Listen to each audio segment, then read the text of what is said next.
500 డ్రోన్లు ఒక్కొక్క దాని మీద ఏకకాలంలో ఏమీ లేనటువంటి కంట్రీ ఇంతమంది మీద ఫైటింగ్ చేస్తుంది అంటే వాళ్ళందరి మీద పగ తీర్చుకుంటుంది.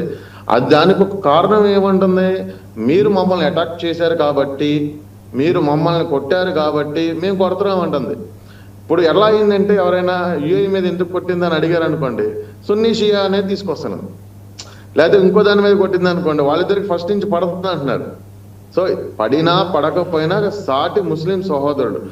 రజాక్ గారు అంతకుముందు ఒక మంచి ఇంటర్వ్యూలో ఆయన కూడా చెప్పారు, అక్కడ ఉన్నటువంటి మత ఛాందస్యమైనటువంటి ఇదిని నేను ఒప్పుకోను, కానీ వాళ్ళు చేసేది తప్పు అని కూడా ఆయన మంచి మాట అన్నారు. నాకు ఆయన అంటే చాలా గౌరవం, ఆ మాట ఆయన చాలా ఉందాగా ఒప్పుకున్నారు. అది యుద్ధం అనేది ఎవరు కాంక్షించరండి, ఇటు ఇజ్రాయెల్లో కూడా అటువైపు కూడా. ఇక్కడ కాకపోతే ఏమవుతుందంటే ప్రతిరోజు బయలుదేరిన దగ్గర నుంచి ఎవడు ఎట్టించి వచ్చి పొడుస్తాడో అనే దాని మీదే చిన్నప్పటి నుంచి మీకు ఇక్కడ పెరిగే ఒక వ్యక్తి ఎవరైనా ఉన్నాడు అనుకోండి, వాడు